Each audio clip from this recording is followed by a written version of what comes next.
tokens are mostly completely pointless. So, with Ethereum that came out in 2015, their biggest draw and the large part of why they became so successful was the fact that you could have this streamlined, easy, almost push of a button process where you would create an ERC20 token and you could launch it with just a few lines of code. Most of it was already pre-written. All that you really needed to do was decide on some of the token economics, so the maximum amount of tokens, the name, the ticker, all of these different things that are just really just customizing and frills. And so as Ethereum came out and it made all of that easy, it meant that there were teams all over the world who no longer needed to have such a great experience with blockchain in particular, who didn't really need blockchain engineers, especially for the launching of a token. Sure, there were smart contracts and things involved in that, but as we came to learn, there were not many projects that were doing ICOs that even really had something like an MVP that had anything resembling a project. In most cases, actually, it was really just that basic ERC20 format that you've seen a million different times, taken from the tutorial of the Ethereum website. And there was nothing behind it. There was nothing in the GitHub, and it was just unfortunate, but that was the reality of it. So we see that there was the release of Ethereum, and then there was this ERC20 wave that was a massive speculative bubble, as everyone has come to know it now. And if you look at the actual tokens, we had tokens that were ranging from gambling. So we were looking at things like Funfair, we were looking at dentistry tokens, for example, so DentaCoin, which hilariously enough, where I never actually looked into the fundamentals of this thing, but you can imagine actually going to a dentist and paying him with a DentaCoin or whatever, just hilarious. We had health coins, Patientory was one of them, Metabond was another one. There were a few that what they were trying to do was you could get a health checkup and pay with them with tokens. It was silly, right? And we even had health tokens, where there was like I forgot the name of this one, but there was some kind of app that you could download on I think it was Limpo. That's what it was called. It was Limpo, and they had a health token behind them, and it was just a token that you could use to track your calories or something, and it was just completely pointless. Obviously, looking at that, not only is it ridiculous, like why do you need tokens for this? But so I just had a notification there. Not only was it completely pointless, but it was adding additional friction into a system that really didn't need one. So obviously in America, and anywhere else actually, any first world country, even third world countries, you go to the store, you have money that's given to you by the government, by the state, and you use that money in exchange for goods and services within that store or anywhere in the world, really. That's great. Imagine if every single time you needed to go to the store, you had to give your USD or your euros or your yuan or whatever, and then they have to give you their little Chuck E. Cheese token, so you get their store coin, and only after you have your store coin can you actually buy whatever it is that's in the store. And not only that, but the thing is that the store coin actually has a float, and it changes. The price of the store coin changes, the conversion fee changes depending on whatever the demand is at the time. So you never actually know how much store coin you're going to get.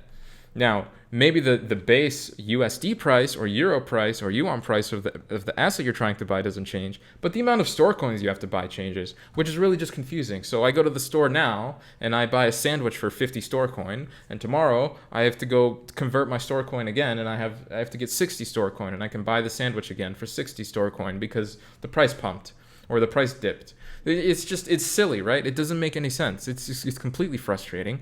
Now, imagine that, except everywhere in the entire world, you had to get an individual currency for every single place that you go to. You want to get a haircut, you got to get some hair token. You got to go to the dentist, you got to obviously use that DentaCoin. You want to use your Google Maps app, you got to get Google Map token. Like, it's just completely, it's pointless. It's completely pointless. It adds so much friction to a system that doesn't need friction. And it is exactly what we saw with ERC20s and with the rise of ERC20s. And with the rise of Ethereum distributed apps, that everything all of a sudden now had a token. Instead of everything operating on the base currency, which is Ethereum, which you would think you really could do most of these things on Ethereum. You actually don't need an ERC20 in most cases. If you can just do this on Ethereum, you can use the Ethereum as payment system. You can use the gas on Ethereum. You really don't need a token.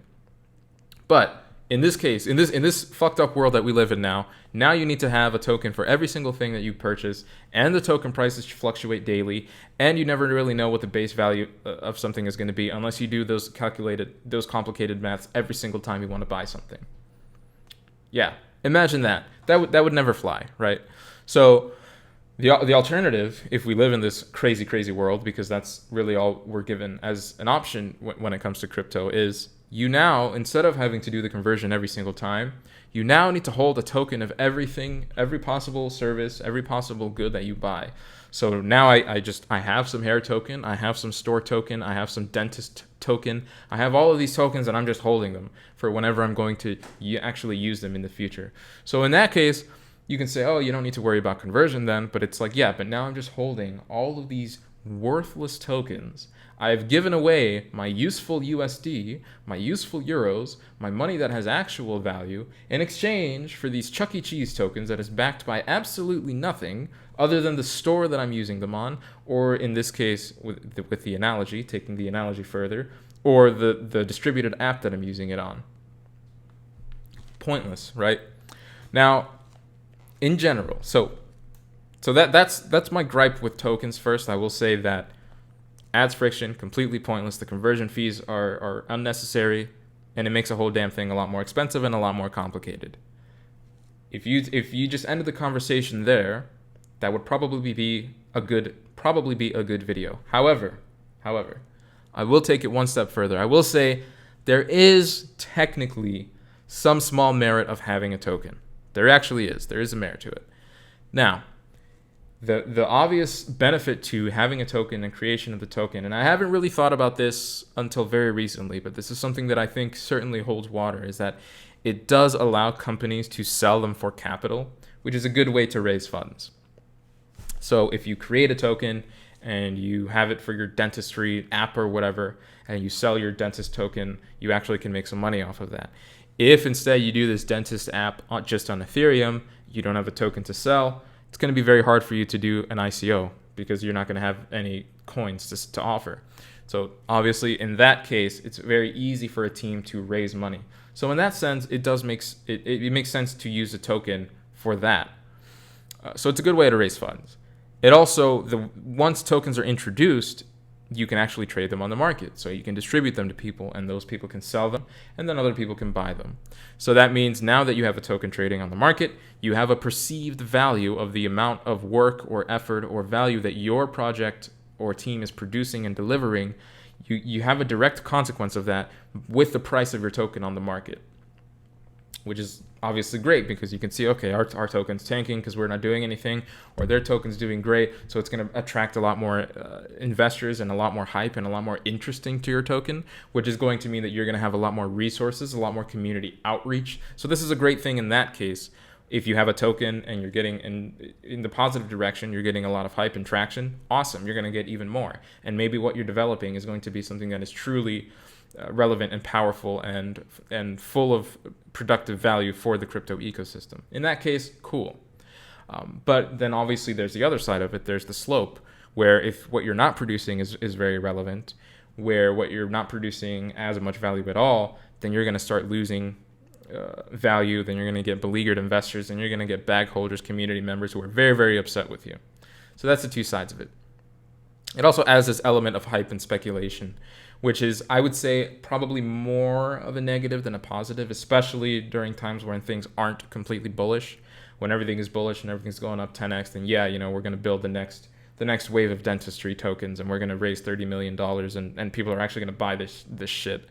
But in general, outside of that one rare case, so we've only really ever had one real alt season. We've had alt seasons before, but I'm talking about some real super 100x pumps alt season. That was 2017. But outside of that one rare case, most of the time, the speculators are going to run the market. And because the speculators run the market, they are going to decide arbitrarily almost what the price of your token is going to be.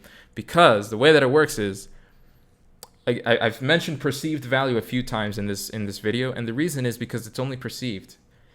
There is never really any kind of fundamental in crypto. If you think about it, out of all of the crypto projects that we have, and maybe this is a good topic for another video, but if we look at all of the crypto projects we've ever had, especially ones that are running on Ethereum, very few of them have actually ever produced any kind of tangible results. And the ones that do go on to get to such insane valuations, and the reason is because all of these speculators are on the train, that the price of your token, almost in a sense, can almost never catch up to all of the speculation. So while it is great if it's doing well, it's also, if your token does well, it's great for you. It's also kind of a curse, because you're never going to be able to really live up to the amount of speculation and hype, because the new people who are buying your token are going to expect a 10x. And then if your token goes 10x, you're going to get more new people who are buying your token, and they're expecting a 10x. So it's almost like this recursive feedback loop of we have to continually pay off these investors, and we have a debt to these investors who are buying these tokens at these insane valuations, even though what we're producing is valuable, even though what we're producing is fundamentally viable, fundamentally useful and productive and good for the crypto space. Because of all of the speculation and hype, it's getting the market is running away from us. It's running away from the project. And so we, as a project development team, now have to worry and invest resources into talking to the community, talking to our investors, talking to the bag holders, making sure that everyone's okay, making sure that people aren't going all in on this thing. And so that takes away from the development time that you can have on your token. And I've seen this happen with a lot of projects where they spend months and months and months and months working on this ICO rather than working on the actual token. So this is another problem. If you're working on the token, you're not working on the ICO, or you're not working on the project. And so you're getting months behind. I've seen projects be up to 6 months late, delays, just because they need to figure out KYC providers. They need to figure out where this money is coming from. They need to figure out to geofence the US, for example, if they're not allowed to invest in their ICO. And so all of these things are really tertiary or secondary factors to the actual success, the actual fundamental success of whatever it is that you're trying to build. So overall, again, I've given the alternative. It just, to me, it makes a lot more sense than, rather than having a dentist coin, just build your project on Ethereum.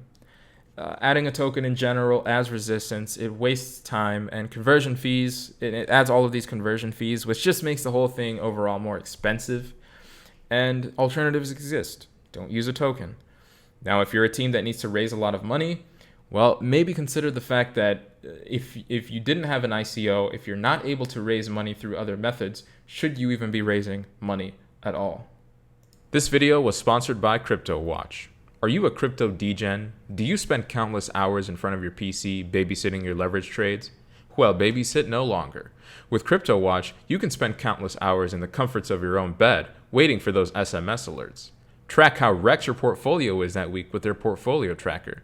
And you can also check the price of your favorite shitcoins. If you'd like to join Cryptowatch, there's a link in the description below. Happy trading!